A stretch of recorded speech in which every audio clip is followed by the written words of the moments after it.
hands up, both hands. Don't move. No need to pretend. You're not just house hunting, are you? Black guys like you lurking around like this are usually thieves. In the early morning in Spring Hill, Marcus Walker, black suit, leather briefcase polished, had a gun pointed at him just for standing in front of the house he was about to buy. But one fateful phone call changed everything. Shockingly, he called his brother, the U.S. Attorney General. What state is this in? Do you think the place you live is fair and safe? The sleek black sedan came to a stop on the light-colored tiled sidewalk. Marcus Walker opened the door and stepped out, his polished yet simple black leather shoes pressing softly on the velvet-like ground. He wore a black suit, a crisp white shirt with a stand-up collar and a matching tie, all perfectly pressed without a single wrinkle. In his left hand, he held a leather briefcase, while his right hand lightly pressed the remote lock before closing the car door. Morning sunlight illuminated the two-story, white-painted house before him, its gray wooden fence and balcony adorned with curling green vines, creating an almost perfect scene. This was the house he intended to buy, a home that would save him weekly commuting time between the federal office and other official locations. Marcus took a light breath, then walked slowly to the doorstep, subtly adjusting his collar out of habit. The Spring Hill neighborhood was unnervingly quiet, so silent that one could hear the soft click of heels from an elderly woman strolling about 10 meters away. He knew this kind of silence very well. It was not peace, but a silence built on unspoken rules, on gazes, on exclusion without words. Inside the house across the street, behind white curtains, Mrs. Caldwell stood pressed against the window, her eyes fixed intently on the unfamiliar young man, as if his presence had shattered the existing order. Her fingers trembled slightly before pulling the curtain just enough to leave a slit for observation. Outside, two other women pushing strollers slowed their steps and whispered to each other as their eyes swept past Marcus. Marcus saw, but did not react. He took out his phone, opened a pre-written message to his broker. "I have arrived." The screen showed sent, and he pocketed the device, then looked around, his eyes briefly scanning each window, every carefully trimmed corner of the yard. No discomfort showed on his face, nor was there any awkwardness. This was the posture of someone accustomed to standing in unfamiliar places without needing to prove himself. The sound of leather shoes stripping from the pavement behind him made Marcus tilt his head slightly. A middle-aged man approached, salt and pepper hair,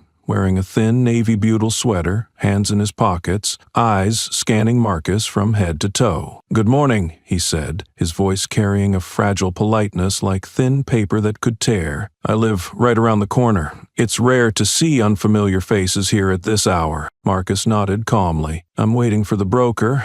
I have an appointment to see the house." The man nodded, then curled his lips. "I don't know when this neighborhood started opening up to all classes." Marcus tilted his head slightly, eyes narrowing as if the man had just used the wrong words. He was not angry or reactive, only giving a faint smile. "We are living in the 21st century, sir. Anyone capable can live wherever they wish." The man stiffened for a moment. A silence lasting just a second stretched long enough to stop even the morning breeze. Marcus said nothing more and turned back to look at the house. The house stood there quietly, as if no one had ever judged the right to own it. But Mr. Harper's gaze lingered behind him, relentless like a nameless shadow. Marcus stepped back a few paces for a wider shot. Morning light slanted through the trees, highlighting the house's facade within the phone frame. He raised the device steadily, the view sharp and clear. The house's lines were nothing extraordinary, but gave a feeling of stability, a style that made one want to return home every day.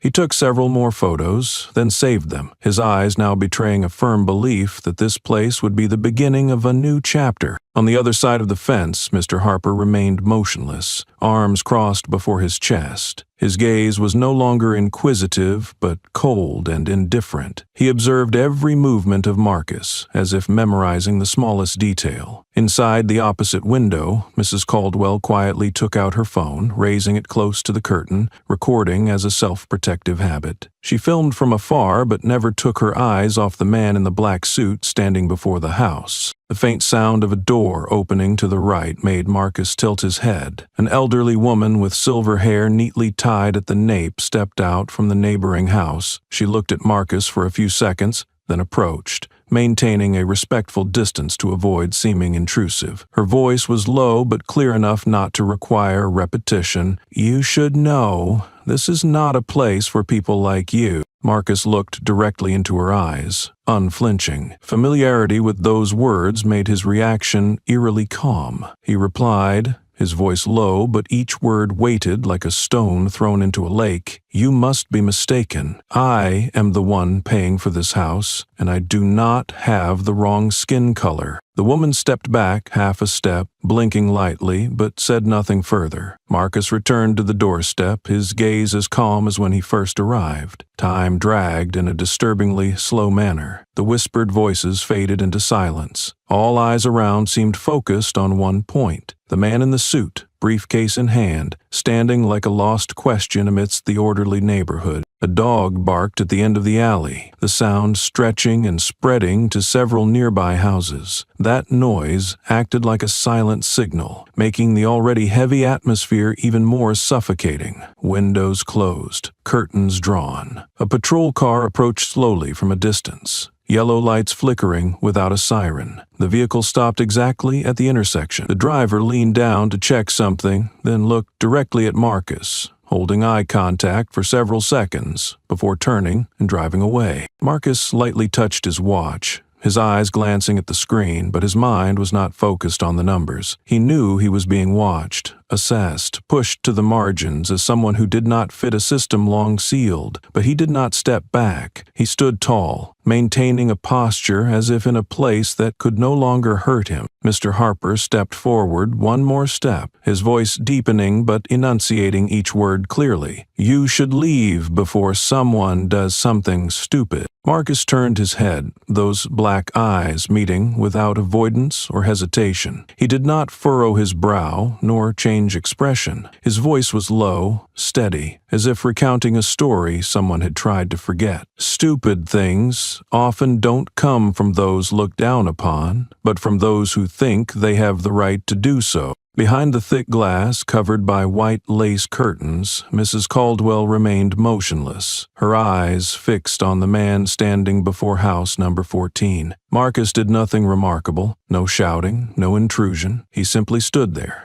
occasionally checking his watch, sometimes raising his phone to read messages. Yet, to her, that image was enough to tighten her chest with caution. She told herself it was intuition, the experience of someone who had lived over 60 years in a neighborhood that had never seen any disturbance. She stepped back, reaching for her phone resting on the table beside the armchair. Her fingers moved skillfully, opening the camera app. Then she quietly moved toward the slit between the curtains. Slightly bent over, she pressed the record button. The camera zoomed in on Marcus, standing silently by the gate, sunlight casting patches of light evenly across him, reflecting off his glasses. She gently tilted the lens downward to highlight the leather briefcase he was holding, then quickly panned left. Capturing the moment, Marcus took a few steps around the porch and looked up to the second floor. He trimmed the video, adding a brief note underneath. "Black stranger around house number 14. Suspicious behavior." After saving it, she opened the Spring Hill Residence Group chat app, used by longtime neighbors to share news, alerts, and meeting invitations. The new message with video was sent within seconds. "What are you filming?" A female voice rang from the kitchen. Mrs. Caldwell didn't answer, only staring at the screen as responses started to appear. "Another guy scouting an empty house. This has happened before, and we still haven't learned our lesson. We need to call the police immediately. We can't be careless. Have you called yet?" The last question appeared, and she hesitated briefly. At that moment, a familiar name in the group, Mrs. Jackson,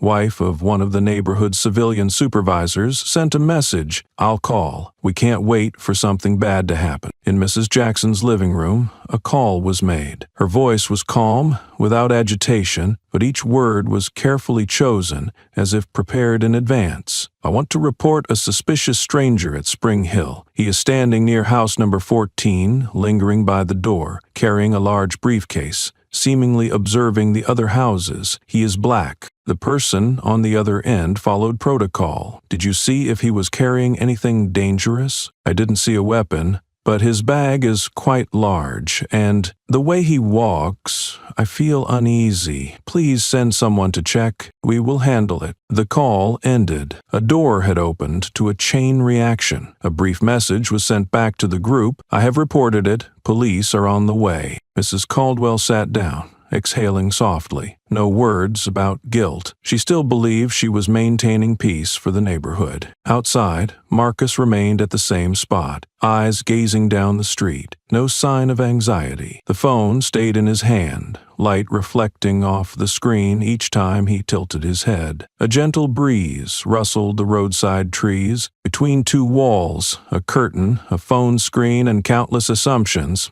a storm was brewing. Marcus was unaware, but every glance and finger was pushing him toward an invisible gallows the neighborhood had silently built long ago. The heavy footsteps of Mr. Harper echoed clearly on the tiled pavement. No more probing or fake politeness, he approached Marcus with a hardened expression, a deep furrow on his brow, eyes narrowed, voice rough, as if holding a sentence in hand. "I know you're sneaking around," he said, not loudly, but loud enough to break the tense air. "Stop pretending. You're not just looking at houses, are you?" Marcus met his gaze evenly. These accusations were nothing new. The only change was the location and the faces behind them. He maintained a respectful distance, his voice firmer and sharper than before. "You're standing here in broad daylight, fabricating stories and threatening a lawful citizen," he said, each word emphasized. "We will meet where the truth matters." Mr. Harper's face shifted from anger to surprise for a moment, then snapped back to irritation. He swung his arm, not striking but hard enough to knock Marcus's briefcase askew. The bag slipped from his hand, hitting the tiled ground heavily. The sharp sound made a neighbor across the street turn around. From the balcony, a woman raised her phone to film the last moment, just as Marcus bent to retrieve his belongings, and Mr. Harper stepped back as if attacked. Marcus stood upright, eyes still hard. He said nothing more, his breathing evened, gaze calm, but beneath it lay a shell cracking under long suppressed anger. Far down the street a siren sounded, faint at first, then steadily growing louder and clearer. The whole neighborhood seemed to turn toward the sound. Wheels struck the road, dust rising along the curb. A white SUV moved slowly into the neighborhood, yellow lights flashing alternately. The external speaker remained off, but the vehicle's shape and paint and the italicized letters "Patrol Unit" on the doors thickened the tense atmosphere. Mr. Harper hesitated, eyes darting to Marcus before turning away. His right hand clenched, but his steps retreating toward the house were hesitant, neither fully withdrawing nor daring to advance. The patrol car door opened softly, making a sound almost overlapping with a dog barking from the next house. A breeze stirred the tree leaves, and sunlight angled sharply onto the front yard where Marcus stood, illuminating the briefcase he had just picked up. Marcus stepped back a pace, left hand reflexively adjusting his wrist cuff. He stood still, eyes not lifting toward the stopping patrol car but staring straight ahead, as if the challenge before him was no longer some unpleasant neighbors but an entire machine about to operate under old, rehearsed scripts. Bathed in sudden harsh sunlight, he stood like a framed shadow caught in a misunderstanding, meticulously orchestrated through gazes, words, and hidden cameras behind curtains. The white SUV pulled up at the entrance to house number 14, its tires softly screeching on the dry pavement. The doors swung open, and two officers stepped out almost simultaneously. The one in front was tall and broad-shouldered, his face as hard as stone, his eyes scanning quickly but with clear intent. That was Officer Miller. Beside him was Davis, nearly a decade younger, his face less sharp but filled with conflict, as if wrestling internally between reason and order. Miller strode toward Marcus, his right hand hovering near his holster, his gaze sweeping from Marcus's collar to his polished leather shoes. He stopped 2 steps away, his cold, clipped voice cutting through without a greeting. "What are you doing here?" The tone wasn't a question, but a 6-word accusation. Marcus looked straight ahead, neither retreating nor bowing. He reached into his jacket's inner pocket, pulling out his ID and business card. "I'm Marcus Walker," he said, his voice steady as if addressing a courtroom. "I have an appointment to view a house with a real estate agent. They'll be here in a few minutes." He held the business card out toward Miller. Miller glanced at it briefly, then brushed Marcus's wrist aside as if the documents were worthless. He didn't bother taking them. "I asked what you're doing, not who you are," he said, then glanced at Davis. "Check his bag." Davis stepped closer, neither hurried nor noticeably hesitant. He took the leather briefcase from Marcus's hand and opened it. Inside were a stack of documents, a notebook, a pen, and a powered-off laptop. Everything was neatly arranged, nothing out of place. Davis glanced at Marcus, then at Miller, as if about to say something but held back. He closed the bag and returned it intact. Miller wasn't done. "Why aren't you standing in a public place?" he asked, his tone laced with a mocking edge. "What's in that bag? Don't tell me it's legal documents." He didn't wait for an answer. The question was meant to unsettle, not to seek truth. Marcus met his gaze, his eyes now tinged with a hint of coldness. He didn't respond. He had heard these baiting words dozens of times before, in various forms. The best response now was silence. Miller took another step forward, pulling his hand from his holster but raising it in a gesture. "Hands up, both hands. Don't move. No need to pretend. Guys like you, black guys, lurking around like this are usually up to stealing." Marcus looked up at the sky, then complied. His shoulders didn't tremble, but his breaths grew deeper. Miller closed in, searching Marcus's body with both hands. His large, rough hands rummaged through each layer of clothing, from shoulders to hips, around to the back. His movements weren't merely procedural. They carried a clear intent: to demean, control, and humiliate. Davis stood nearby, his eyes still on Marcus. Something cracked in his gaze, a small fracture of conscience in the face of this affront he didn't dare challenge. But like those who had stood beside power too long, he chose to look away, if only for a few seconds. A breeze rustled Marcus's hair, but he didn't move. He stood there, back straight, hands raised high, eyes fixed on a distant point as if clinging to the last shred of order in his thoughts. There was no struggle, but no submission either. Something was building in his chest, beat by beat, as if waiting for the right moment to erupt. Miller gripped Marcus's shoulder, spinning him to press him against the cold iron fence in front of the yard. The metal screeched as Marcus's belt lightly grazed the railing, creating a stark sound in the quiet morning. Miller's rough hand patted down each pocket thoroughly, his movements forceful and unrestrained. He leaned close to Marcus's ear, his low voice dripping with insinuation. "Good thing I got here before you did something stupid."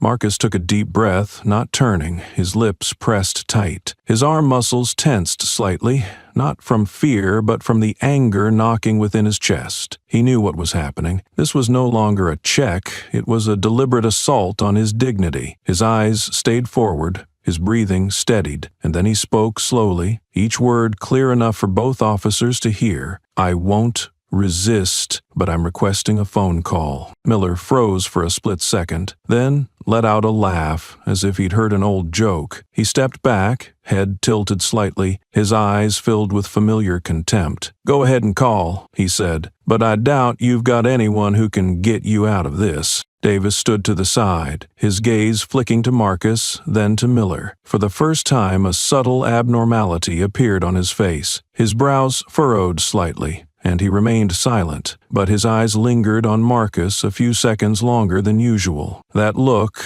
and that silence weren't meaningless. It was the moment Davis sensed something was wrong, though he lacked the strength to voice it. Marcus lowered his head slightly, retrieving his phone from his jacket pocket. His fingers moved steadily across the screen. The light reflected off it, illuminating the sharp lines of his cheekbones. He pressed the phone to his ear, his voice low, not loud, but each word forged like cold steel. "Bro, I'm being unlawfully detained in Spring Hill." No one spoke in that fleeting, tense moment. Davis took half a step back, his eyes blinking quickly, while Miller stood rooted, his lips curling slightly, his demeanor unchanged. From the other end of the line, a male voice came through, clear, calm, but sharp as a blade pressed to the nape of the neck. "Tell me the names of the 2 officers holding you." Miller stiffened for a brief moment. His eyes narrowed, glancing at Marcus as if realizing he might have stepped into territory he shouldn't have touched. Marcus didn't lower the phone from his ear, his gaze steady and calm, like someone reciting instructions in a courtroom he wasn't afraid of. He didn't respond immediately. His lips closed, his gaze held firm, his hand still gripping the phone, but no other movement followed. The air around the 3 men thickened, as if drained of every lingering sound on the street. On the other end of the line, that voice waited, unhurried, because true power doesn't rush. Marcus held the phone to his ear, his hand steady, eyes unwavering. He stood upright, feet firmly planted on the tiled courtyard floor. The air around thickened like an invisible pressure, compressing every breath. Davis glanced over, his eyes scrutinizing every expression on Marcus' face, while Miller stood with arms crossed, smirking with a mix of sarcasm and arrogance. Marcus's voice rang out, deep and even, each word slicing through the tension building between them. "I'm being unlawfully detained in Spring Hill. 2 officers from a white SUV, no warrant, no reason." He didn't speak loudly, but used loud enough for them to hear clearly. On the other end of the line, a brief silence stretched like a held breath. Then a male voice spoke coldly and precisely. "Give me the names of the 2 officers detaining you." Miller squinted, his face twitching slightly as if pulled from his dominant stance. He stepped forward, voice sharp. "Who is this? You think you're threatening someone over the phone?" Marcus didn't reply, his gaze fixed on Miller as if weighing him on a scale. He held his posture without blinking or reacting, letting silence become a stronger answer than any spoken word. Davis stood to the right, craning his neck to look at the phone. He said nothing, but his eyes rested on the screen long enough to see the name displayed, James Walker. His expression shifted. A flash of confusion crossed his face, quick as lightning, but too fast to hide. He stepped back half a pace as if to avoid the rising tension between the 2 men before him. The voice on the line resumed without delay, now losing patience. "Have they read you your Miranda rights? Have they touched you?" Marcus nodded slightly, eyes narrowing as if holding on to the last detail before opening a larger door. He said nothing else, but in that posture his silence conveyed more message than any resistance could. That question needed no verbal answer, for anyone listening long enough could sense where the truth lay. Miller faced him, arrogance fading from his expression. He glanced quickly at Davis, then back to Marcus,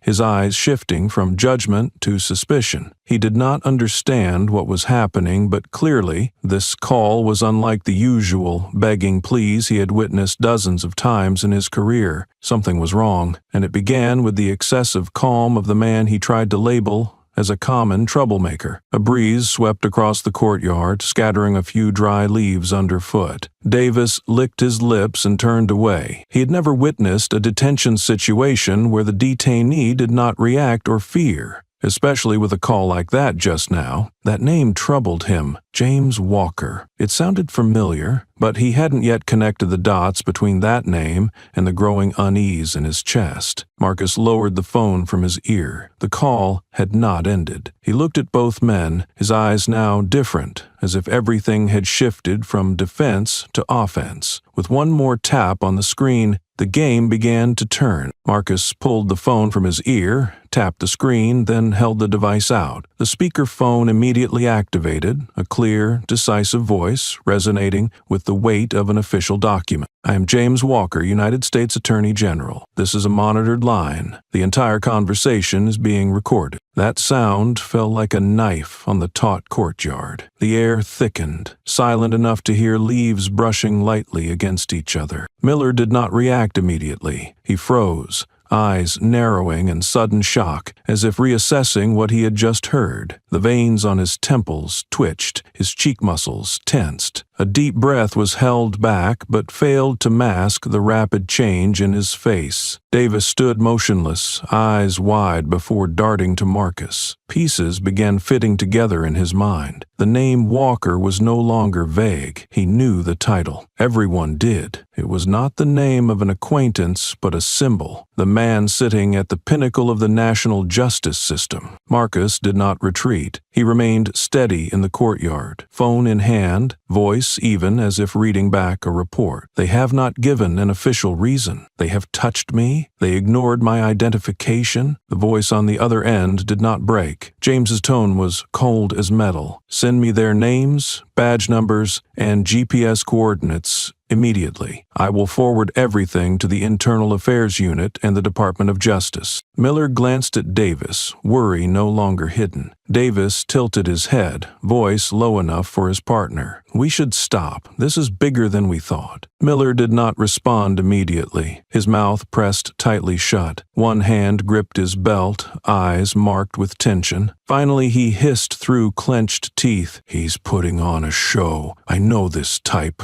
But his voice cracked. Marcus did not step back. He stared directly at Miller, no emphasis, no smile, but every word cut like a saw, splitting through the local power's disguise. You asked me why I'm standing here. Now I ask you, what do you think you're doing? The question was not posed for an answer. It was not for an individual, but for a system accustomed to silence from those stopped. A question that needed no debate because the truth was shaping itself clearly than any excuse. Miller stepped back, eyes lost. Davis looked at Marcus again, then at the vehicle, his hand unconsciously touching his radio as if preparing to retreat from the tilting game. In that moment, all control Miller once held dissolved like dust blown away on a seemingly ordinary morning. Marcus did not avert his gaze. He did not win by force or luck. What he carried was preparation, calm, and most importantly, the belief that silence was no longer an option. And today, they were the ones who had to answer. That same afternoon, a 2-minute video was posted on a personal account with a few hundred followers, accompanied only by a brief description. What did this black man do wrong? In the video, Marcus stood upright, hands raised, being roughly searched by a tall officer. The deep, stern voice of the man in the police uniform echoed indistinctly about the reason for the check. A striking moment was when the officer's hand forcefully knocked Marcus's leather briefcase from his grasp, the heavy thud causing viewers to instinctively hold their breath. Within hours, the video spread at a dizzying pace across Twitter, TikTok, and Facebook.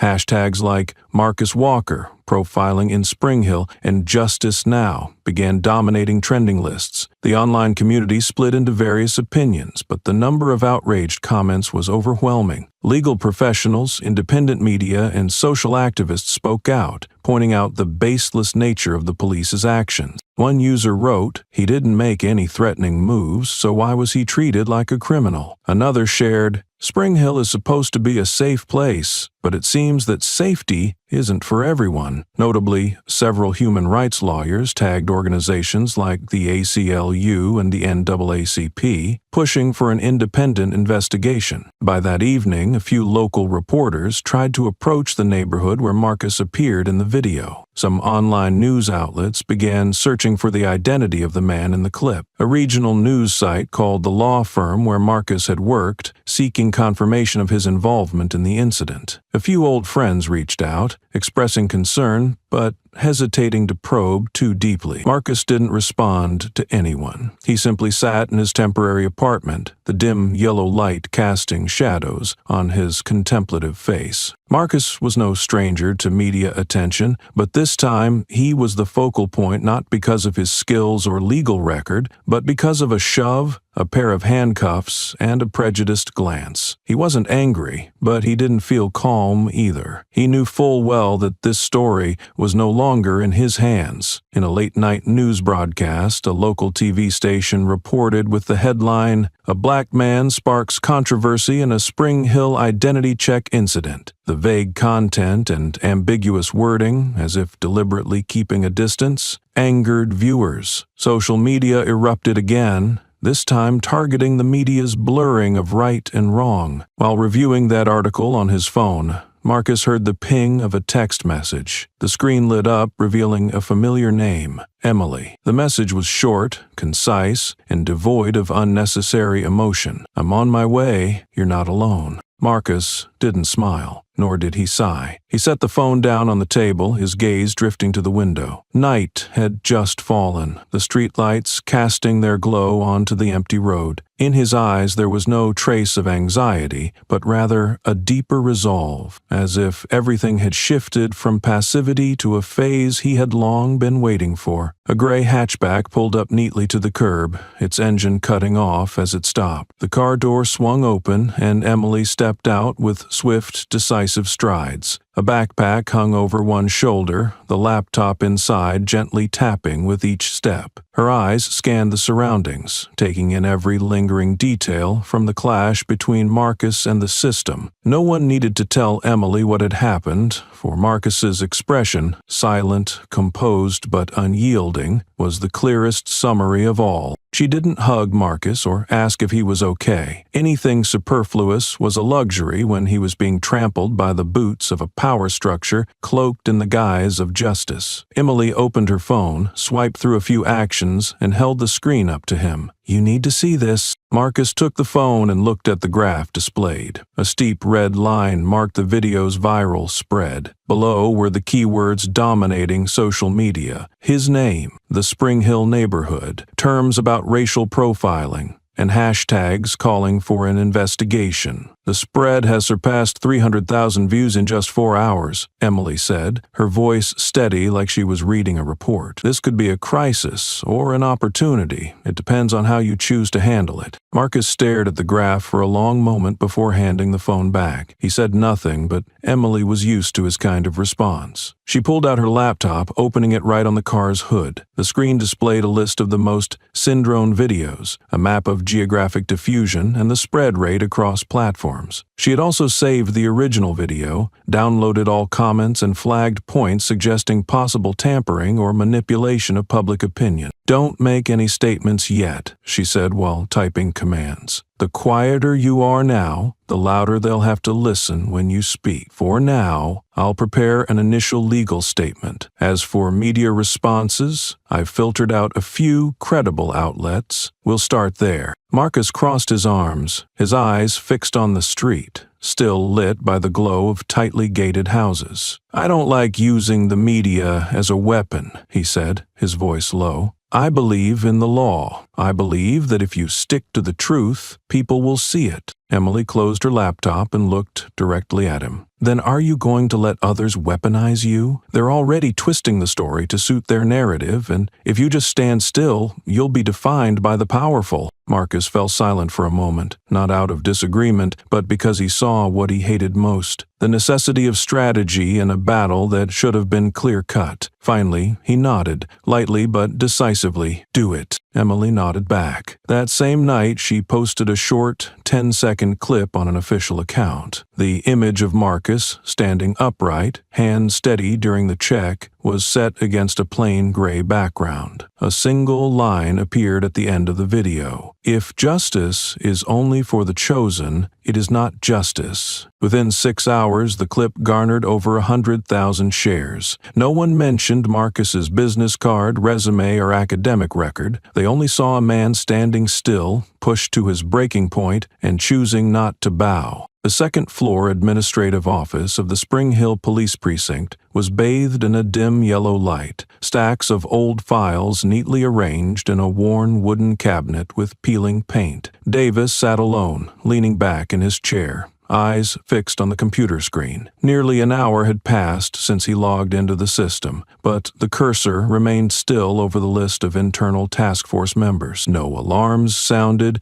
no one gave reminders. This space was familiar, with a silence so uncomfortable that everything seemed clear, yet covered by a thick layer of arbitrariness and control. Among the accounts with access to the reporting and camera system, there was one name always present despite never officially appearing in any roster: Shadow. Davis had heard the name but never seen the face. They called him that because he only worked when incidents occurred, showed up only at meetings without minutes, and was always the final approver before files were forwarded to the judiciary. Whenever there was a sensitive case or a need to clean up traces, this name automatically appeared as the last editor in the access log. Davis himself had seen an internal note edited last year during an unlawful eviction. The original report vanished, replaced by a statement saying, "Procedure followed properly," although surveillance cameras captured something entirely different. The case was closed after 3 days of investigation for lack of grounds to prosecute. The last video clip approved was by Shadow. That evening, as Davis was about to shut down his computer, the desk phone rang. The caller did not introduce himself. A male voice, hoarse and brief, leaving no room for dialogue. "Keep quiet.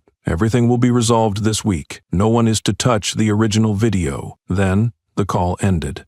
Davis sat still, his hand still on the mouse, screen light reflecting faintly in his eyes. That voice was too familiar. The voice he had heard from behind the central office door during closed meetings. The voice of the one always standing behind superiors, never putting his name on any assignment sheet. In the duty roster sent internally that morning, Davis quickly scrolled to the last line. The night shift for the Spring Hill residential area had a note, "Shadow, responsible for monitoring camera data linkage." That name did not belong to the patrol team or the legal department, yet he was there, continuing to control data related to Marcus's case. Davis looked away from the screen, leaning back. The ceiling fan rotated slowly, as if counting down to something bigger approaching. He did not know who Marcus was in this whole picture, but he was sure of one thing. A person like Shadow should not be present at the scene unless something needed to be hidden quickly. What chilled Davis was not the cold command, but how it was given. Like an old habit, as if this entire system had grown accustomed to living with darkness for too long. The duty office ceiling lights had long since turned off, leaving only the pale blue glow from the computer screen illuminating Davis's face. He sat silently at his desk, slightly leaning forward, eyes fixed on the internal data coordination interface. The screen displayed the log access list for the recording system. The Spring Hill residential area cameras during Marcus's incident should have had 4 clips, 3 from neighborhood gates and 1 from the checkpoint. But now,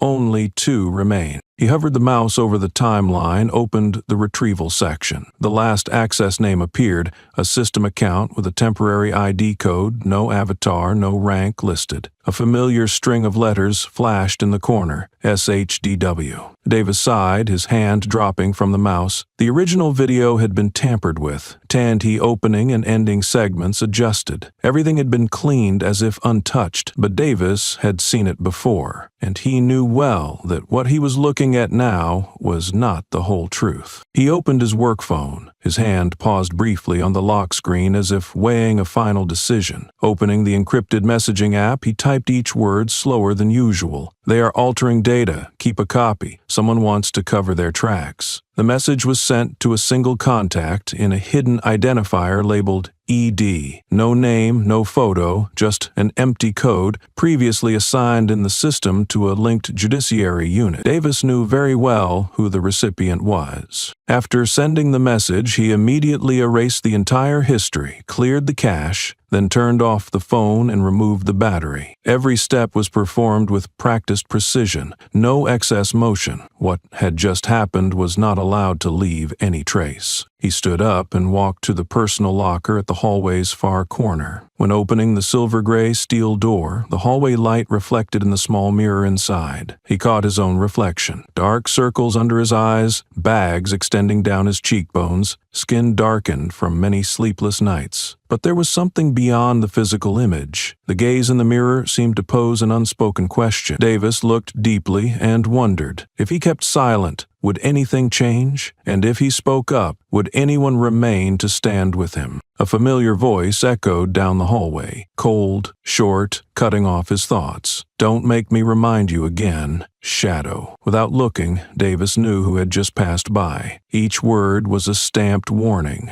not loud, but heavy enough to seal another's mouth. The next morning, a small internal meeting took place. The data coordination team was summoned to review information related to the Spring Hill case. While the team leader read the coordination list, a few eyes glanced at Davis. No one openly criticized or questioned, but he could clearly feel the atmosphere shift. Silence was no longer a safe choice, but a form of testing. Whoever held out longest would survive. Davis said nothing. He still nodded along with the discussion, took notes, and confirmed patrol shift assignments as usual. But in his mind, one thing had solidified. If everyone chose silence, then figures like Shadow would outlive even the truth. And he, in the smallest way, had chosen to stand on the opposite side. The information spread faster than any reaction Marcus had prepared for. While the public was still stirred by the video showing him being treated unfairly by the police, another clip suddenly appeared on a major social media platform. The account posting had no profile picture, the username was a random string of characters, but the video was crystal clear. It showed Marcus, dressed in plain clothes, wrestling a police officer to the ground on a cement surface in a blurry setting. The audio was unclear, filled with noise and some shouts. The caption above was boldly highlighted in red. "Is this the hero you praise? A public servant who assaulted an officer to cover up wrongdoing." There was no source, no date, no context, just an image of a black man using force against someone in a police uniform, and an insinuation strong enough to ignite all fury. The first comments appeared quickly, spreading like spilled oil. "Disgusting. I used to believe in him. Turns out he's a hypocrite. A good actor." And the media gets fooled again. Marcus was in his home office when Emily knocked, her face pale. She said nothing, only showed him the phone screen. The room instantly stiffened. For several seconds, no one spoke. Marcus recognized the clip immediately. It was an incident from 5 years ago in a poor neighborhood in the East where a 12-year-old boy was pinned down by police and kneed for allegedly stealing candy from a supermarket. Marcus had intervened, pulling the officer away, helping the boy up and calling for emergency aid. Part of the footage had been used to protect the boy in the later lawsuit, but the beginning, the part where the truth started, was missing from this clip. Emily clenched her teeth and quickly scrolled through the video's metadata. This is a raw cut, no original timestamp. The uploader used a VPN, making it almost impossible to trace identity unless there is a deep subpoena. Marcus remained silent. He stood, took out his phone, but did not open any social media app. "They're playing the same old card," he said quietly, as if reminding himself. "When they can't control you by force,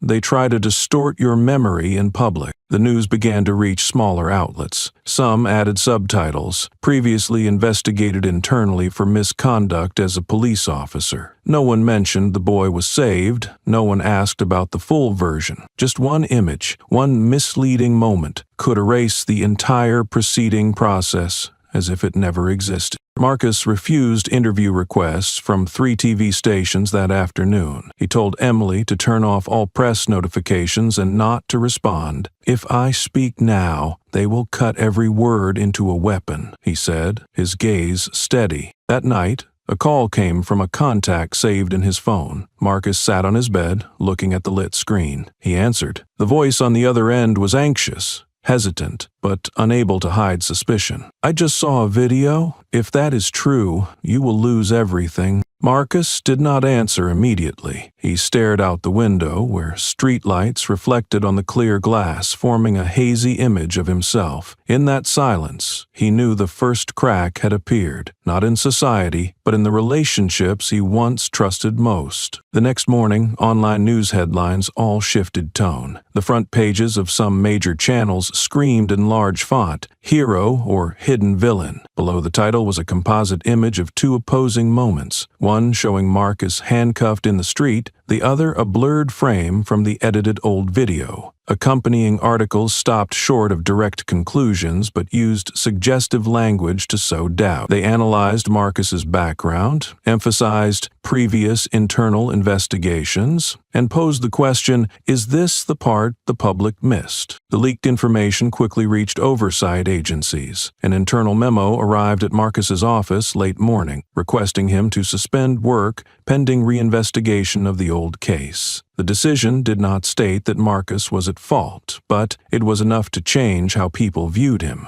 The usual nods of greeting disappeared. Former colleagues who once shook his hand have now passed silently. The office became alien, despite him still walking the same hallway. Emily stayed late at the office, reopening the edited video and comparing each frame with archived data. She found an anomaly in the metadata. The original time and current frame did not match. The clip's beginning was cut, leaving a clean break in the data. "There's a trace," she said without looking away. "It was manually edited. Whoever did this is experienced, but they couldn't cover everything." She sent an urgent email to an old contact, the boy's family from years ago, who was the only one able to verify the full truth from the person Marcus had protected. Meanwhile, Marcus gradually realized silence was not peace. Social media started posting attacks, comments tagging him with key words like abuse of authority, hypocrite, and media manipulation. One post spread wider than others because it included a forged old email screenshot, falsely claiming Marcus had received orders to silence witnesses. His personal inbox was filled with curses, sarcasm, and demands to resign if you have any shame left. Those who once openly supported him turned silent or unfollowed. An old colleague who had coffee with him every morning quietly left their group chat. In quiet evening moments, Marcus stared at his empty personal account screen. There was nothing left to say. No words could defend against the impatient crowd. Finally, he wrote a single line on his personal page. "Truth does not need to shout. It only needs patience." No image, no link. The status stood as an answer to all accusations, or rather a warning. "I am still here, and I am watching." An hour later, his inbox received a private message from an independent reporter. The message was simple, without flourish. "I believe you, but I need proof. Give it all to me." Marcus sat quietly, his eyes shining for the first time, not with office light, but with something stirring beyond the truth. The announcement arrived in Marcus's official inbox on Monday morning, its subject line brief, without exclamation marks or urgent flags. Opening it, he read each line without surprise,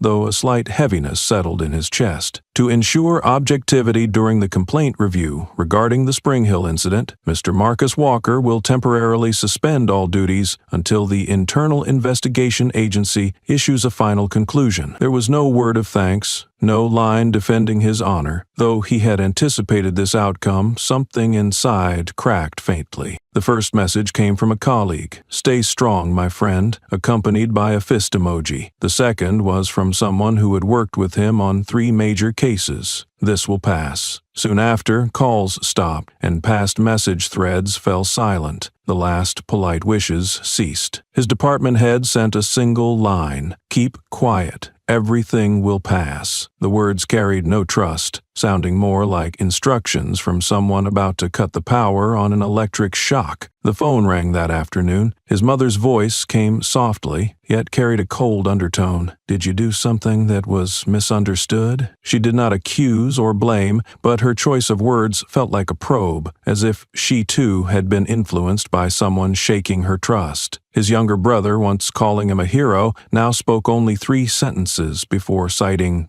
urgent business and hanging up. A maternal uncle advised him to stay away from the media for now, let things settle, but they did not settle. The story spread like ink in water. The front pages of some online newspapers began digging into his private life. Headlines emphasized power dynamics, black lawyer with political ties, power or abuse. Certain social YouTube channels speculated that Marcus had used relatives to pressure the police. Edited clips and cold commentary voices aired regularly, each frame deepening the cloud of suspicion around him. What he had said before crowds was now cut, distorted, twisted into weapons. Marcus turned off all phone notifications, left chat groups, and put his computer to sleep mode. He spent most of his time at home, a white shirt hanging quietly behind the door, like a relic from days when he was treated as someone of value. A feeling of betrayal crept into every corner of his mind. Not like a storm, but a fog. Silent and persistent, he began doubting himself, his choices, and his responses. Did staying calm in front of them make him seem indifferent? Could calling his brother right person, right time be misunderstood as wielding influence? In the apartment, no knocking or phone rings disturbed him. Marcus sat facing himself, eyes staring at the empty space in the living room. He had never felt so alone, not because of the investigation, but because everyone who once stood beside him was now leaving. Quietly, gradually, without noise. That silence was what made him feel truly abandoned. A few days after the suspension decision, Marcus received another notice, this time from the Internal Investigation Unit. They demanded access to his entire 10-year work record, from activity reports to interagency handling minutes. The wording did not mention crime, but the cold lines evoked feelings of scrutiny and dissection. One repeated question on many pages: has Mr. Marcus Walker ever exceeded legal limits while performing duties? Not an accusation, but a shadow hanging over his past. At the same time, Marcus sensed something was wrong. A silver, unmarked SUV parked 2 houses away, appearing for 3 consecutive afternoons. No one stepped out, but when he raised the curtain, a shadow inside the glass subtly shifted to avoid his gaze. Emails sent to an old partner were returned with "link disrupted." Some documents in his inbox were abruptly cut off, and endings disappeared. Checking his bank account, he found an unusual notification. Account is under review to verify the origin of funds. No prior warning, no details explaining why. One afternoon, Marcus received a message from an old friend at the Ministry of the Interior. Just a single line, no punctuation. "Someone wants to discredit you. They're using law to undermine law." He called back immediately, but the other side hung up. The returned number was non-existent. He realized this was no longer an isolated incident, but a campaign. Sophisticated, silent, yet deliberate. Emily, the only partner who never left him during tough cases, still kept in touch, but seemed pressured. She sent him carefully filtered internal reports, concealing most sources. When Marcus asked on the phone, "Do you believe in me?" there was a pause. Then she whispered, "I don't know who to trust anymore." The words were not meant to hurt him, but they cut deeply into his fragile trust. Night fell. Marcus sat in the small living room. The ceiling light dimmed. The screen before him played a full video from the Spring Hill incident, his saved copy before some versions were altered. He paused at moments, examining faces, gestures, and words. Then he switched to another clip from 5 years ago, when he had saved a black boy from abusive police. That case had been praised, but now seemed to be reopened to find loopholes. Marcus was neither angry nor panicked. The only feeling left was emptiness, a pure white void amid the surrounding noise. He knew that if he did not prove the truth himself, no one else would. And if someone like him, with titles, records, principles, could be distorted, how many others had been silently destroyed? He asked himself, silently, what is truth if no one believes in it anymore? That morning, Marcus stepped out of his temporary apartment in Columbia Heights, a quiet neighborhood not far from downtown. On the concrete floor lay a neatly placed white envelope, without a stamp or any sender marks. He bent down to pick it up. Inside was a cold piece of paper, printed with sharp words, "If you continue, someone will die." Below was a faded image of a semi-automatic pistol, next to it an old-style police badge, no longer used in the federal system, but still common in some local units. Marcus did not react immediately. He stood motionless at the door, his eyes heavy as if reading beyond the paper. After a few seconds, he went inside,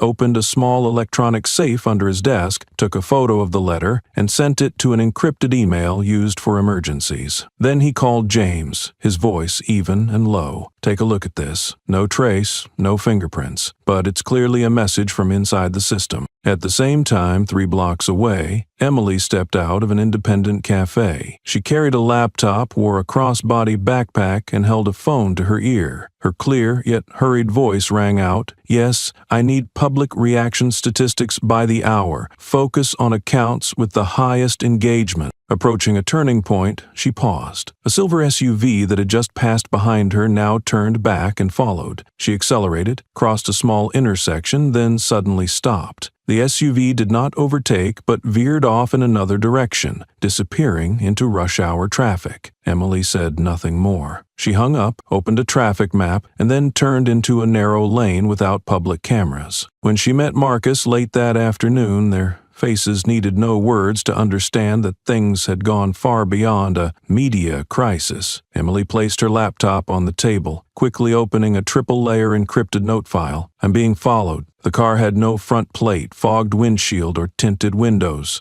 I managed to record the rear plate, sent it for checking." Marcus nodded and showed her the photo of the letter. Emily glanced once and nodded. "We're touching the part they want buried forever," she said, without raising or lowering her tone. Marcus smirked, not a smile. "If they need to threaten this much, it means we're on the right track." They began resetting their system. Phones are being replaced by handheld encrypting devices. All data is backed up onto external hard drives, physically locked in an offline safe box. Emily reviewed the list of key figures who might have motives to interfere. Marcus compiled files on all cases he had been involved in, checking if any had caused significant losses of power or reputation. Late at night, when Emily left the office for home, the street had thinned out. The early winter wind puffed against her collar, making her hunch. She did not know that across the street, on a third-floor porch, a small camera was rotating to follow her every step. The clear footage streamed live to a receiving device. On the screen, her face was visible under the streetlight. A hand holding a phone typed a message, line by line, "It's digging too deep, need to warn." That afternoon, while Emily was reviewing leaked information, Marcus received a strange call. The number showed unknown caller. He answered. The young voice on the other end trembled lightly, as if holding back something. "I don't think you remember me, but I know you. You saved me when I was a kid." Marcus furrowed his brow and sat upright. The voice continued quickly. "It was in Adams. You stood between me and the police. They were about to beat me." A brief silence. Then the boy added, "I have evidence. If you still want to fight, I want to give it to you." They arranged to meet at a quiet public library near Capitol Hill, a place unlikely to attract attention. Marcus did not inform Emily. He went alone. In the back reading room, a black young man in his 20s sat in the deepest corner, wearing a hoodie, eyes constantly scanning around. When Marcus approached, he stood and handed over a small memory card wrapped in a nylon pouch. "It's from a camera in a nearby store. I've kept it for a long time. My mom told me not to get involved in trouble, but I didn't forget." Marcus took it, his gaze silent for a few seconds. "Back then, I thought it had all been erased." He shook his head. "The police told my parents not to make the clip public, said it would be dangerous for the family. But now, seeing how you're treated, I can't stay silent." The young man sat down, fingers intertwined, recounting a memory still vivid. "They stopped me and a friend after school, saying someone reported a lost phone. But we hadn't gone into any store. They made us face the wall. One pulled out a baton. You stepped out, didn't say much, just raised your hand to block." Marcus remembered. The anger from years ago surged like a wave in his mind. He had been threatened with internal discipline for intervening in local police activity. The commanding officer at the time had said, "Clearly, we are not allowed to cross the line." Back then, the image of Marcus holding the trembling boy, shielding him from the baton, had been a symbol within internal media, but was then buried. No news, no interviews. Everything was suppressed as if it had never happened. Now, the boy from that time sat opposite him, grown, calmer, and more straightforward than ever. "I've been silent too long," he said firmly, "but seeing you humiliated, handcuffed on the street, I realized silence sometimes means complicity." Marcus opened his laptop and inserted the memory card. The screen showed the old video. The quality was not high, but clear. Two local police officers in uniform were pushing a teenager against a wall. One swung a baton, fists clenched. Then Marcus appeared, stepping in from behind, his voice cutting through the footage. "If this boy were my son, would you still dare to hit him?" Silence followed, only the teenager's breathing audible. On the screen, Marcus raised his hand, standing as a living shield. Back at the library, Marcus placed his hand on the screen, staring at the young face of the child from Long A, now the young man before him. His hand trembled slightly, not from fear, but because he knew the truth had finally found a way back, and this time he would not let it be erased again. Marcus sat at his desk, the light from his laptop screen reflecting on his weary face. In front of him was the video just obtained from the Spring Hill residential camera system. The footage was clear, the overhead angle showing the entire confrontation between him and two police officers. This was a crucial piece of evidence to prove he had been unlawfully suppressed. He exhaled softly. For the first time in many days, a flicker of hope returned. He opened the storage folder, preparing to create a backup on an external hard drive and upload the original to a secure, encrypted cloud service. His fingers flew over the keyboard, his eyes tense as the system processed every second. Then suddenly the screen changed color, blue, then black. Everything went dark. Marcus jumped up, his heart pounding. He tried pressing the power button. The machine restarted, but the operating system did not respond. The BIOS interface flashed briefly, then disappeared. An endless, spinning circle appeared before his eyes. Minutes later, the computer rebooted, but everything was gone. The video folder, related files, and even notes he had saved since last week vanished. Every folder was empty, blank, as if they had never existed. Marcus clenched his teeth and pulled out a backup USB from the drawer. He plugged it in, hoping at least to keep a copy, but when he checked, only a single file appeared. readme_first_tx. He opened it. There was only one line. "Stop before it's too late." No sender address, no trace. A warning, a command that left no doubt of threatening intent. Marcus tightened his grip, palms sweaty. He checked his phone, but Wi-Fi was disconnected. Mobile data showed an error. A chill ran down his spine. His official email account was inaccessible. When attempting login on another device, the system reported a wrong password. He had never changed it. He stood, pulled the curtain aside. Across the street, a dark gray SUV sat still. The tinted windows revealed nothing inside. That car did not belong in the neighborhood, and certainly not Onamore morning. Marcus took a deep breath, placing his hand on his chest. His heart raced, but his mind remained sharp. He understood clearly. This was no longer an open fight, but a covert race, where those behind the scenes need not appear, but could still make him lose everything. When the fight launched, he ran, but he saw himself play catch-pole and be the first. He grabbed his phone, intending to call James, but his hand froze mid-air. He glanced once more at the words on the screen. "Stop before it's too late." Not a warning to him, but a threat from a system backing someone. And maybe they had already begun erasing his traces before he could leave a voice. Marcus set the phone down, sat in his chair, leaning back against the cold frame, his eyes fixed blankly on the dimming screen. For the first time, he felt he was stepping into a battlefield without maps, without clear allies, and an enemy, perhaps, who had anticipated all his moves. Emily left the building as darkness fell. The office was emptier than usual today. Everyone left early, while she tried to finish a report still unsent. She hurried through the parking lot, feeling a cold wind brush her collar. After locking her car and starting the engine, her eyes flicked briefly to the rearview mirror. A black car parked 2 rows away, lights off, silent as darkness. She turned her face away, telling herself it was just someone finishing late like her, but after turning out of the lot and crossing 2 intersections, that car persistently followed, keeping a steady distance. She changed routes 3 times, cutting through a small alley and then around a busy restaurant area. But every turn, the headlights appeared at the exact corner. Her heartbeat quickened, palms gripping the steering wheel tightly. She dared not call anyone or stop. Instinct pushed her to swerve sharply onto a side road along the riverbank. The car behind suddenly accelerated,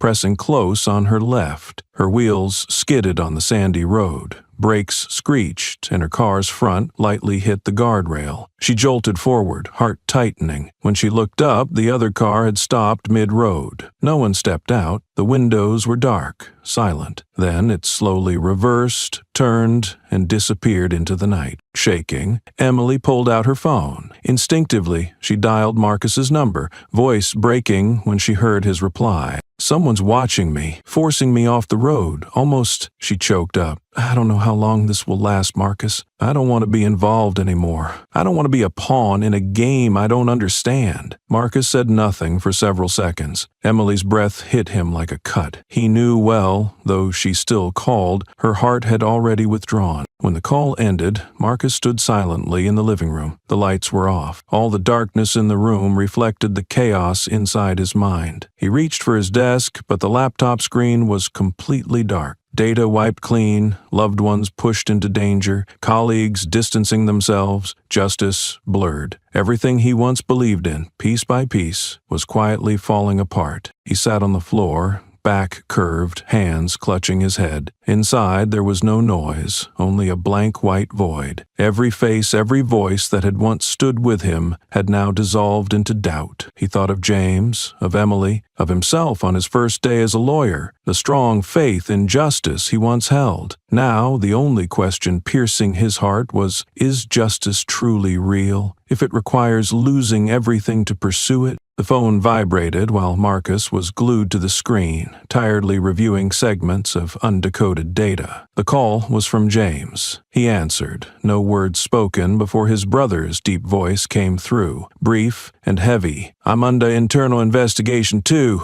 Someone wants to bring both of us down." Marcus froze. All his long-held suspicions suddenly became reality. He asked quickly, trying to keep calm. James continued without beating around the bush. "Your name unexpectedly appeared in an internal record from the Inspector General's office. They're reviewing every decision you've made in the past 6 months. That's no coincidence." The screen before Marcus flickered with lines of code. His intuition warned him things had gone further than imagined. He put the call on speaker and called Emily over to listen. James lowered his voice, as if weighing each word carefully. "I think there's someone behind this, someone powerful enough to steer the investigation and ensure no one uncovers him." Marcus looked at Emily. She opened her laptop and accessed the scanned data archive. Inside was a strange file, seemingly added just yesterday from the Department of Justice's central server. He repeated James's words. "Someone is controlling the system from within." A timeline formed in Marcus's mind. The attack on James wasn't a side strike, but a parallel cut,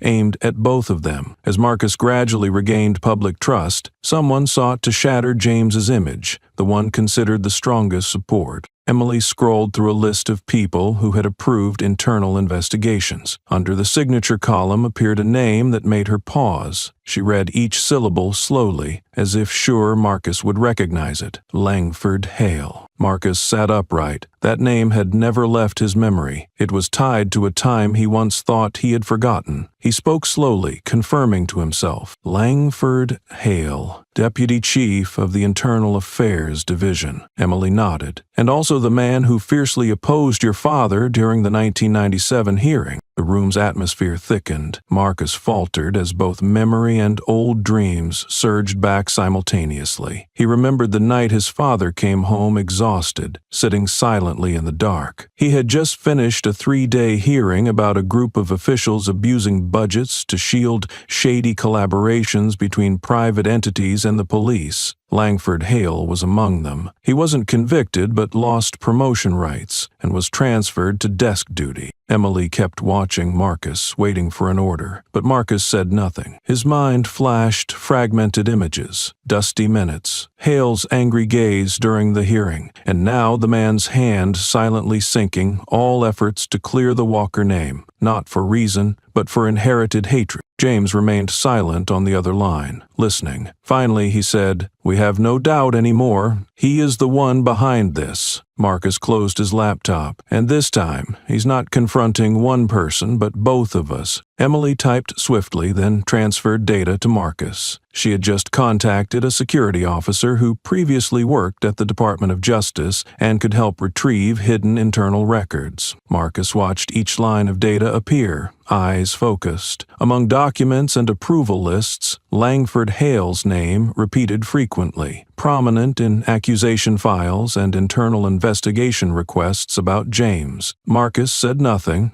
exchanged a brief glance with Emily, then continued searching. The truth emerged that Langford Hale was the one signing off on accusations meant to destroy James, while playing a central role in the campaign against the Walker family years ago. Emily detailed the story from the 1997 hearings. She found a sealed old report that Marcus's father had sent to the Congressional Investigative Committee. The report explicitly named Langford as the manipulator of financial reports for a police unit cooperating with private interests, using sophisticated tactics for personal gain and hiding misconduct. James, hearing this, spoke with regret. "I should have realized this sooner." The feud was not only a power struggle but deeply personal. Langford Hale used his power to revenge the Walker family, hiding the truth in shadows, to ruin not just Marcus but the influential older brother as well. Marcus and James sat together, keenly aware that the battle had gone beyond personal scope. They could no longer stay defensive, they had to strike back. Emily offered sharp advice. "We can't bring him down with emotions or words. We need evidence proving he's abusing his official power to defeat him." Determined, Marcus immediately requested access to all approved internal investigation files from the past 6 months, the first step in their counterattack plan. On Emily's desk, a new folder appeared in the system named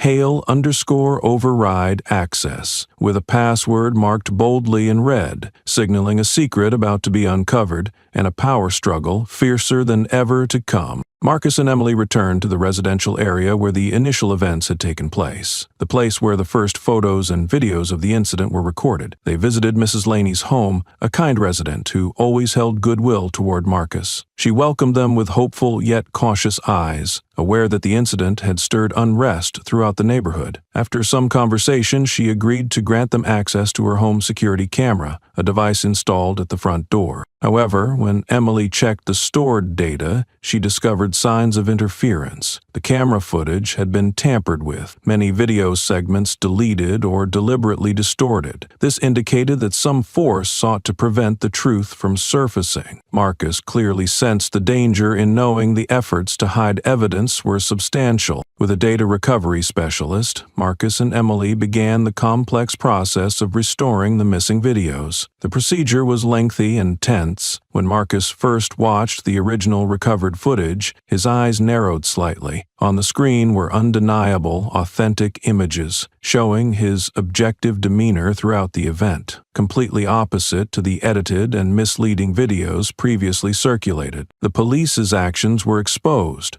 revealing coercive and forceful gestures, yet Marcus remained calm, with no sign of resistance or violence. This video was irrefutable proof of his innocence. Beyond visual evidence, Marcus received a heartfelt letter from the family of the young black boy he had once helped. In the letter, they expressed deep gratitude for what Marcus had done and reaffirmed the true story behind the event, helping to dispel all the false rumors spread on social media. The letter became a source of strength that renewed Marcus's faith, reminding him that the fight was not just for himself, but for those without a voice. The original evidence, combined with witness support, opened a significant opportunity for Marcus to start reversing the situation and restoring the truth to its rightful place. Emily placed a USB on the table, her hand trembling slightly before pressing the unlock button. The data inside was carefully encrypted. Each security layer was a challenging obstacle. She sat by the computer, eyes fixed on the screen, fingers swiftly typing as lines of code appeared before her. The decoding process was lengthy, taking hours, at times feeling hopeless, but she persisted tirelessly. When a batch of files opened, Emily began scrolling through folders, listening to secret recordings, reading carefully hidden emails and documents. The contents revealed a shocking truth, a systematic manipulation of Marcus's investigation, a scheme to frame him using dirty tricks. In one recording, a hoarse voice from within the corrupt network discussed how to edit footage of Marcus allegedly assaulting police. The original videos had been cut and reassembled from different angles to portray Marcus as violent in the public's opinion. Emily found records of secret meetings between Shadow, Langford Hale, and other figures within the abuse of power network. These calculated exchanges arranged incidents and fabrications to ensure the network remained undisclosed. Soon after, Emily contacted Marcus's lawyer to hand over all collected evidence. They carefully discussed how to protect the data and legally use these materials in the upcoming legal process. Marcus and his lawyer strategized the most effective way to reveal the evidence, while mentally preparing to face potential ongoing media attack. Before the computer screen, Marcus felt a surge of new strength flowing through him. He knew the battle was still long and arduous, but now he held the sharpest weapons to fight back. Emily looked at Marcus, her eyes shining with determination and absolute trust. Together they focused, tracking every data line, beginning to plan decisive actions to defend truth and justice. The fight was no longer a personal struggle, but a greater mission, an unceasing journey. Marcus spent several consecutive days sending his exoneration files along with undeniable evidence to major newspapers and media outlets. At first, reporters seemed interested, asking questions and promising to review and respond as soon as possible. However, gradually everything cooled off. Marcus received polite refusals by email and phone, and sometimes complete silence. He clearly sensed the delay was not due to a lack of information, but pressure from external forces. Through close sources, Marcus learned that the powers behind the corruption network were intervening in mainstream media to prevent his story from spreading. Some journalists who had worked with him warned, "You shouldn't mess with this group if you don't want to lose your job or get into trouble." Those words rang like a warning bell, but only made Marcus more determined. He thought carefully and realized that major media was not the only way to bring the truth to light. Marcus and Emily began planning a new strategy, considering publicly releasing all evidence themselves through direct channels, bypassing third-party intervention and censorship. This decisiveness brought mixed feelings of relief and concern to his team. Many members of the legal and support teams could not hide their worry, issuing warnings about safety and legal risks. Some emphasized that spontaneously live-streaming sensitive information might violate strict regulations and expose them to covert forces that would use any means to apply pressure, from threats to more aggressive actions. Yet Marcus remained steadfast, viewing this as the final and most crucial step to expose the truth openly and transparently. He shared with Emily that the media's silence had created an invisible wall, a final barrier between him and justice. Live streaming was not just a means to disclose the truth, but also a way to break down that wall, allowing the public to see unaltered evidence directly. Emily nodded in agreement, understanding the significance of this decision and preparing meticulously for the upcoming live stream campaign. Together, they prepared documents and data to present, planning the timing and script of the broadcast to maximize impact. Despite many concerns, Marcus felt for the first time after a long period that he truly controlled the game, ready to face the challenges ahead. The pressures and refusals had become motivation to find a new approach, a way to ensure the truth would no longer be forgotten in the shadows. Marcus and Emily spent days planning the live stream, carefully selecting each document and piece of evidence, to ensure the information was delivered clearly and convincingly. They decided to use a broadcasting platform with maximum global reach to expand influence and call public attention. The live stream began with Marcus appearing in simple attire but with a determined face. He presented the facts coherently, sequentially, revealing secret recordings, internal emails, and original videos that had been recovered, refuting every slander and manipulated edit previously circulated. He explained in detail the corruption network, the dirty conspiracies aimed at destroying his and his brother's reputations, exposing those who manipulated power behind the scenes. Reactions from the online community were swift and intense. The live stream quickly attracted millions of views, shares, and comments. Supportive messages flooded in. Many expressed admiration for his persistence and determination. At the same time, the community strongly condemned the corrupt forces and those who abused power to silence the truth. The wave of support came not only from citizens, but also spread to social organizations, lawyers, and human rights activists.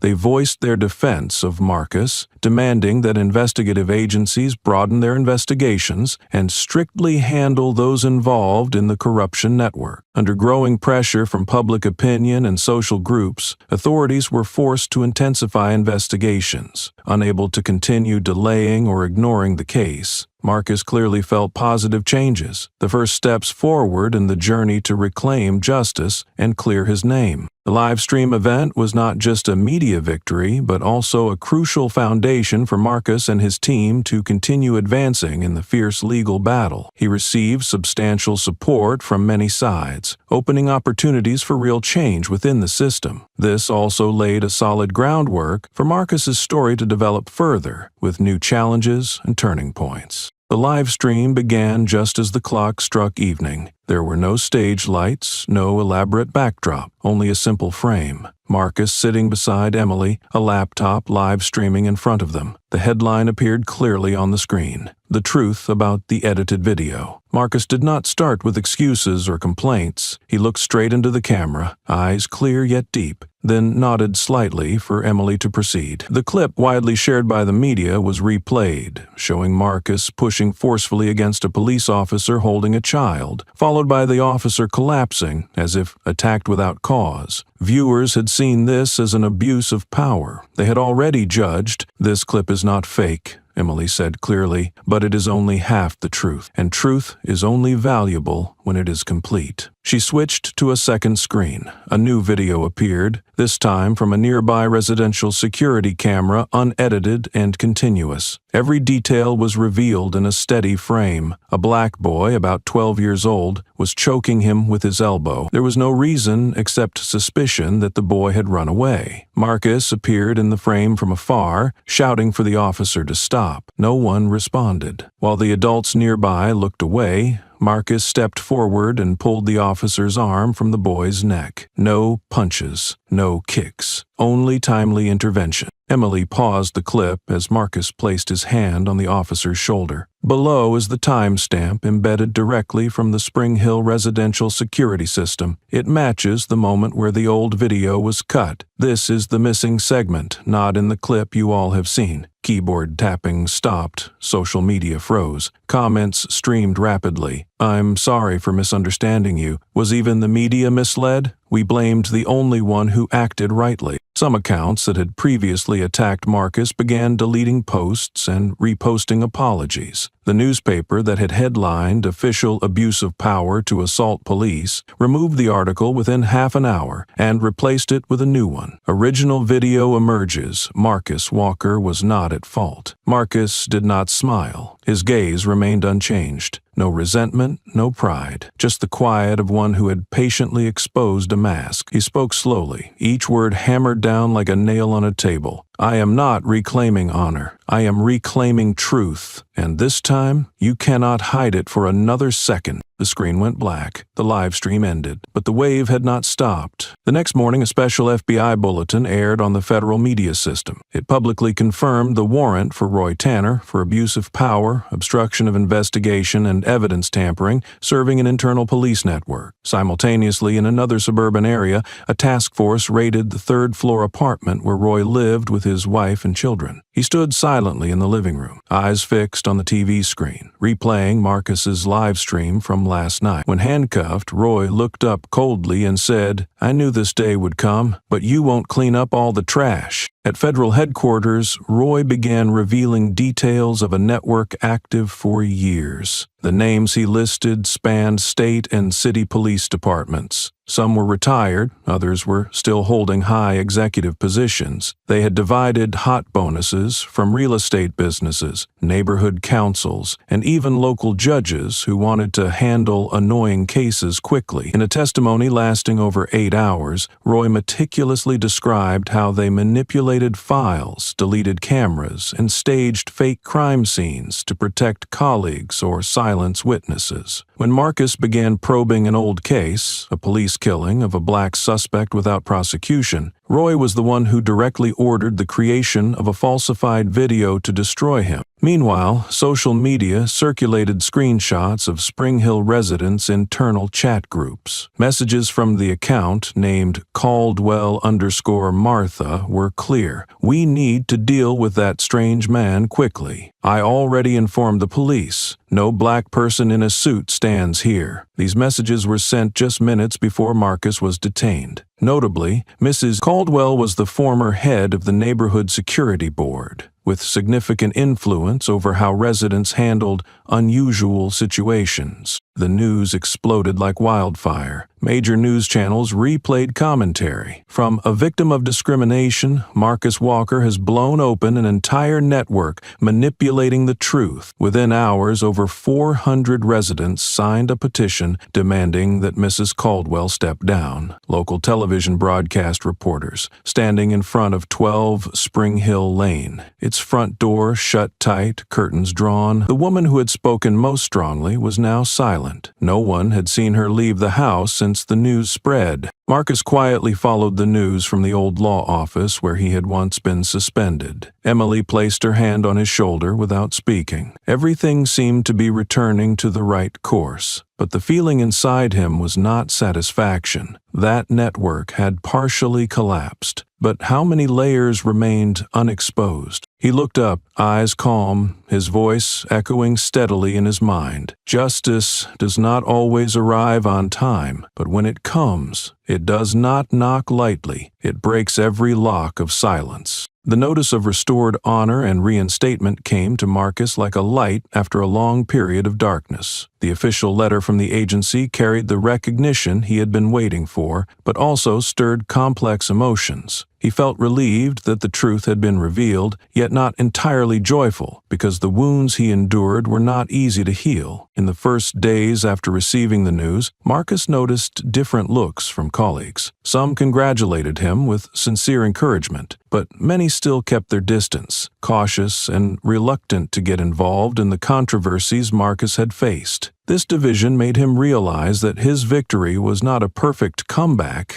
but a challenging new beginning, and while everyone expected Marcus to return to his former position, he made a surprising decision. He submitted a resignation from his previous job to devote time and effort to a larger project aimed at reforming the legal system, which he had witnessed harboring deep injustices. Unwilling to be a pawn in a mechanism that had once pushed him into crisis, Marcus chose his own path, with clear goals and a heavy social responsibility. The conversation between Marcus and Emily became more important than ever. Emily was not just an assistant, but a companion who strengthened his resolve and will. They discussed upcoming plans, the difficulties ahead, and their genuine desire to see a fairer system. Emily understood the determination in Marcus's eyes, a resolve unshaken despite the storms past. Meanwhile, outside pressure did not lessen. Enemies quietly warned Marcus not to stand out too much, threatening him in subtle but powerful ways intended to shake the less steadfast. However, Marcus did not let these threats weaken his steps. He even used the pressure as a springboard to move forward, preparing plans to engage social organizations and strategically advocate for legal reform. The closing image of this part is Marcus standing before the large window of his new office, late afternoon light filtering through the glass onto his face. This moment clearly represented Marcus's maturity, and transformation. He was not only a man who had overcome prejudice and oppression, but also someone ready to change deeper, greater things. His choice to withdraw from the old path was not surrender but a display of strength, knowing how to choose the most suitable route to continue a long fight. He understood that honor did not reside in the position he once held, but in how to change wrongs so justice could truly be protected and celebrated. Sexy 7. Emily received the first confidential documents from an internal source, containing sensitive information about individuals and powerful groups within the Department of Justice. As she skimmed through the pages, she felt growing pressure, anxiety mixed with firm determination. The corruption network she had heard rumors about became clearer than ever, with complex links and multiple levels of sophisticated concealment. She knew she was facing a difficult road. Accessing this information required absolute caution and tact when confronting forces willing to do anything to keep the truth hidden. In a secret meeting at a discreet location,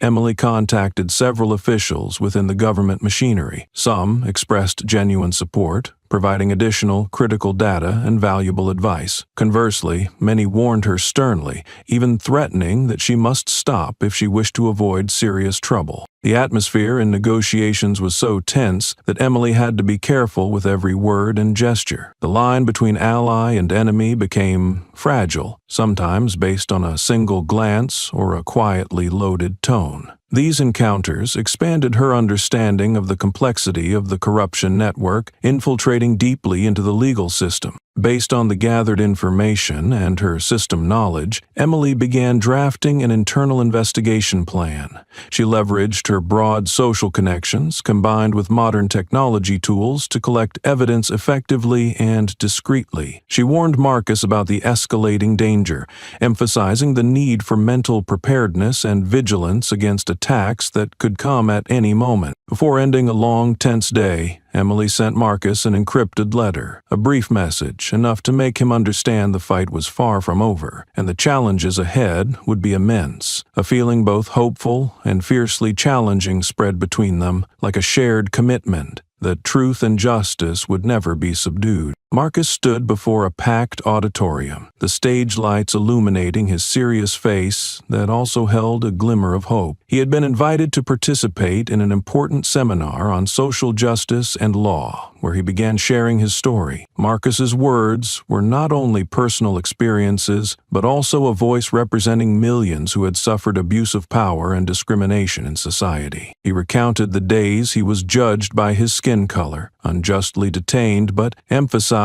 that the larger problem was not just individual acts, but a long-standing system rife with injustice. Marcus broadened the narrative to pose questions about the responsibility of society and legal institutions in protecting citizens. The sincerity and strength in Marcus's speech created a powerful wave of empathy. The audience not only listened but felt the pain and the yearning for justice. Questions from attendees poured in, ranging from those fighting for civil rights to others simply wanting to understand the complexity of the issue. These responses helped forge a deeply connected atmosphere, like a community standing together, demanding change. During his journey as a speaker, Marcus experienced a clear inner transformation. From someone once passive and hurt, he began accepting a leadership role, taking on the responsibility to be the voice for the vulnerable. This growth did not come easily, but was the result of ongoing challenges and self-reflection. Marcus understood this journey was not just his personal battle, but a greater mission to create lasting change. Alongside him was the steadfast support of Emily and his close allies. Emily was not only his legal assistant, but also an important source of encouragement, helping Marcus maintain faith in the right direction. Quiet moments and sincere conversations on the sidelines gave Marcus the strength to continue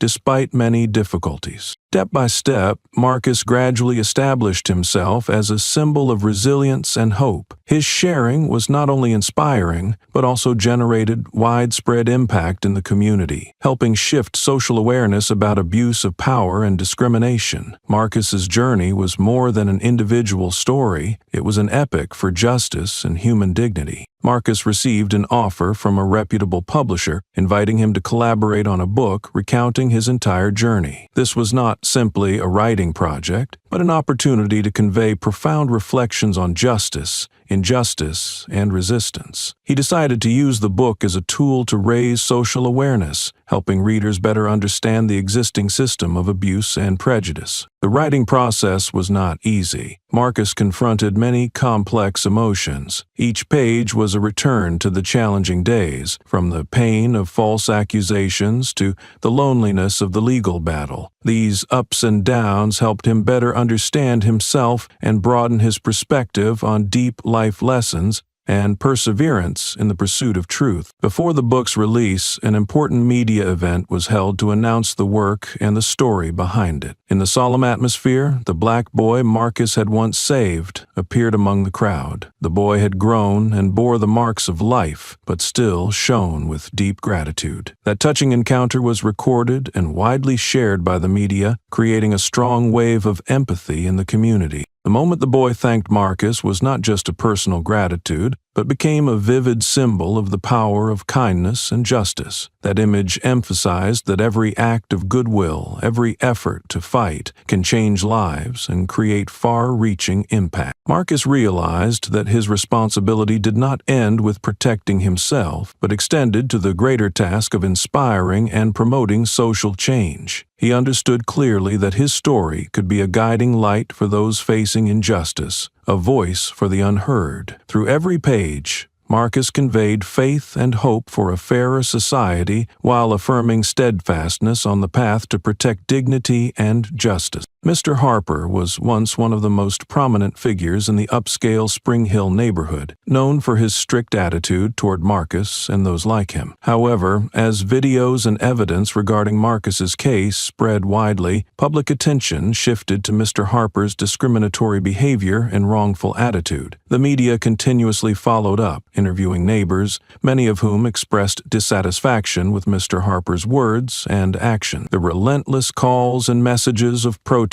left him unable to escape the mounting pressure. After days of facing public criticism, Mr. Harper was forced to hold a press conference to apologize. His voice trembled as he said, "I realize my words have caused harm, and I apologize to Marcus and the community. I will try to change." However, the apology did little to soothe the anger of many, and for him, it marked the beginning of the decline of his long-standing power and reputation. His decision to sell his house and leave the neighborhood was not only a practical move to avoid pressure, but also symbolic. Mr. Harper became a symbol for the end of an era when prejudice and abuse were ruled. Leaving also meant he no longer held the status he once had. Meanwhile, Marcus's family and many in the community who had once doubted him began to reconsider the truth. Sincere apologies from them gradually emerged, accompanied by growing support. Those who had maintained distance or indifference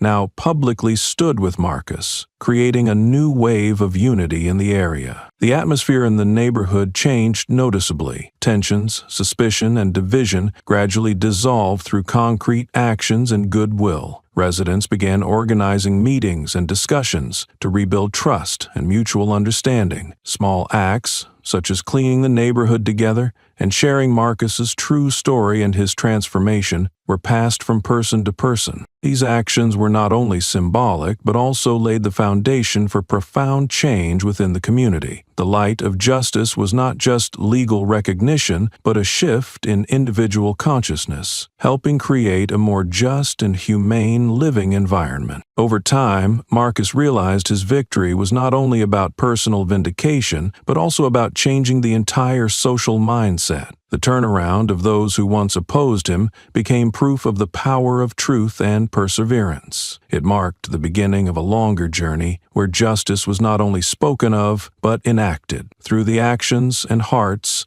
of every member of the community. Davis endured many days of inner turmoil. He faced pressure from former colleagues and others in the field as he confronted the choice between holding his position and standing for truth and justice. Feeling increasingly cornered and isolated, he realized he could no longer walk alongside a system full of corruption and abuse of power. His decision to resign was a major turning point, marking a courageous detour on his new path. Before officially leaving the police force, Davis spent many hours reflecting and dialoguing with himself about values and responsibilities. He did not regret his choice, despite knowing the countless difficulties and dangers ahead. Honesty and the strong drive for justice overcame all fears. It was the choice of a person determined to do what was right, no matter the cost. After leaving the force, Davis quickly cooperated with federal investigators in an expanded probe into the corruption network within the police department. He provided valuable evidence and insider information that only someone on the inside could know. His journey as a witness was far from easy, as he faced numerous threats from former colleagues and even those desperate to silence him at all costs. Davis clearly understood the importance of his testimony and the evidence he brought. The information he provided helped break long-standing cover-ups and revealed hidden corners of the system that the public had never known. The truth gradually surfaced, forcing those who abused power to pay the price. Davis's testimony not only carried legal weight, but also created a powerful impact on public opinion, reinforcing social trust in justice and transparency. Davis's contribution was seen as a crucial turning point in the collective victory of Marcus and his teammates fighting for the truth. His actions became a symbol of courage and morality, encouraging many others to stand up against injustice. Through Davis's story, the public recognized that even in the most challenging environments, there are people willing to face the truth to protect ethical values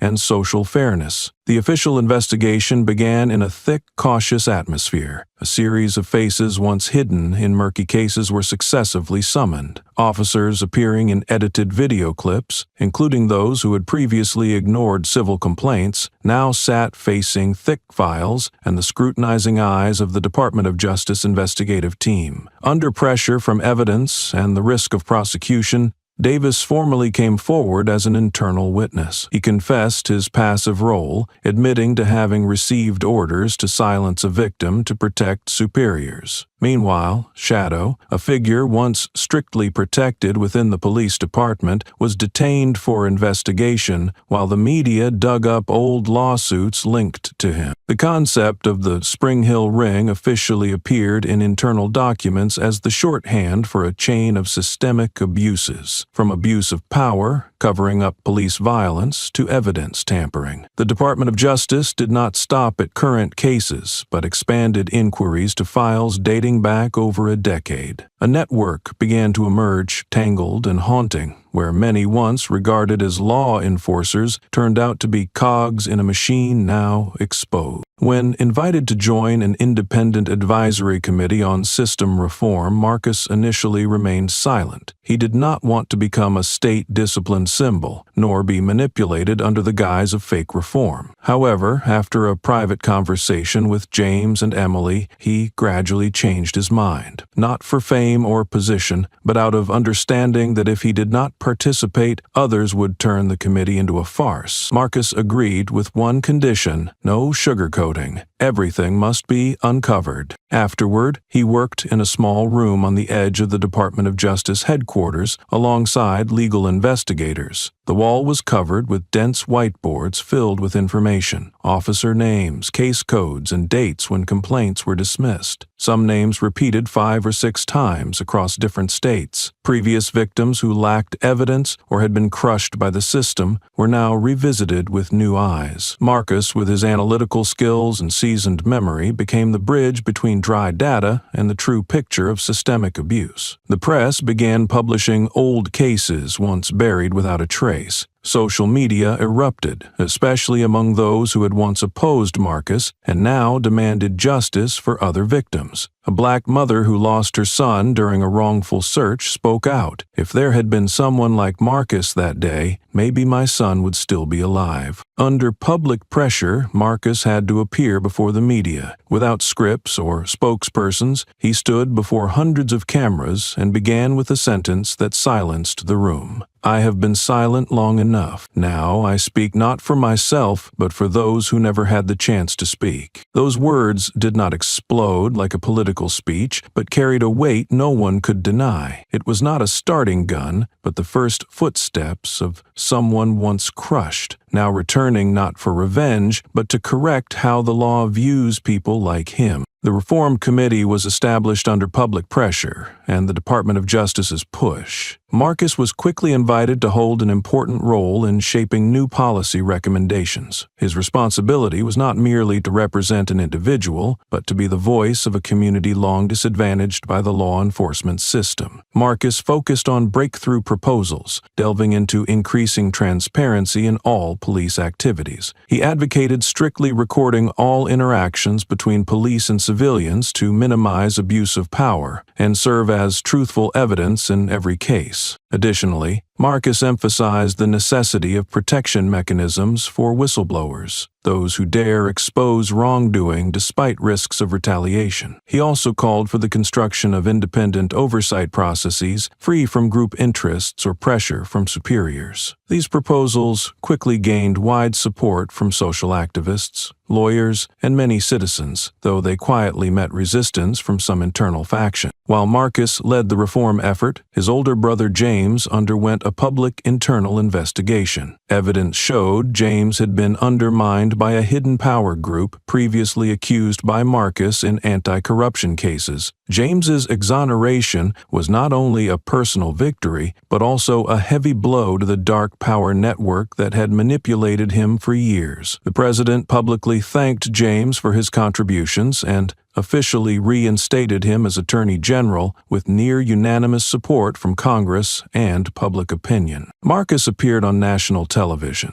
not to praise himself, but to share the 18-month challenging journey through the eyes of those harmed by the system. He recounted the story of a black boy he saved, a father who lost his son in a manipulated trial, and other families still waiting for justice. Through these stories, Marcus painted a vivid picture of the fight against injustice and the struggle for dignity. The chapter closed with an image of Marcus returning to Spring Hill. For the first time, he stepped into the house where, years ago, he had been rejected at the doorstep. The space remained quiet, the trees still lush, as witnesses to past and present. He stood silently, looking up at the window where Mrs. Caldwell once watched him with suspicious eyes, those people now silent and absent. In that still moment, Marcus needed no confirmation. Everything had changed, and he was the symbol of that change. Marcus drove through the familiar streets of Spring Hill, the neighborhood where he had once been met with suspicious and contemptuous looks. The neighborhood remained peaceful and quiet, as if the old stories were merely ghosts of the past. The large tree canopies, red-tiled roofs, and moss-covered white fences brought back many memories, some dark days, sleepless nights, haunted by whispers and scrutinizing glances. He took a deep breath, clearly feeling a growing calm filling his mind. Though still tense, recalling past wounds, Marcus knew he had crossed the boundary of those difficult days. This return was not only a physical journey, but a spiritual one, closing an old chapter and opening a new page in his life. The house of old, once a symbol of rejection and prejudice, was now in the hands of a different owner. Marcus stood before the threshold, focused and determined to reclaim it. The negotiation did not drag on, yet every word and gesture carried meaning beyond the material value of the home. It was a declaration, a way to regain control over his life from the forces that had pushed him down. On the sidelines of the sale, Marcus sensed the gaze of Mrs. Caldwell, the neighbor who had once reported him to the police. She stood at a distance, silently watching, but unwilling to come closer. Her eyes revealed inner conflict, part regret over the prejudices she had sown, the rest a quiet pride in her standing within the community. The silence between them needed no words. It was heavy, yet contained a distant hope for change. Marcus placed his hand on the old door, a wistful feeling stirring within. The early days when he first set foot here, the whispered gossip, doubtful looks, and repeated rejections had been a severe blow to his spirit. Now he stood as someone who had overcome all, lessons from the past becoming a source of strength, wounds healing, but memories remaining vivid as reminders. In the moment of stillness, Marcus gazed deeply into the space before him, a quiet voice echoing in his mind. Forgiveness is not forgetting, but releasing the burden to move forward. He forgave those who had opposed him, but the memories would remain alive, to caution and to protect himself and others in the future. The road ahead still held many challenges, but Marcus knew today he had truly closed one journey and begun a new chapter where justice and perseverance would always guide him. Marcus stood inside the newly purchased home, soft morning light filtering through the window. Within him, a profound and peaceful inner dialogue unfolded. Forgiveness, a concept seemingly simple but truly a difficult journey. He reminded himself that forgiveness did not mean erasing all memories, nor forgetting the pain endured. Forgiveness was letting go of the weight of hatred, to lighten oneself and open the heart to new opportunities. It was a choice to move forward, unbound by the past. Marcus began walking around the house, every corner and window gradually renovated and refreshed.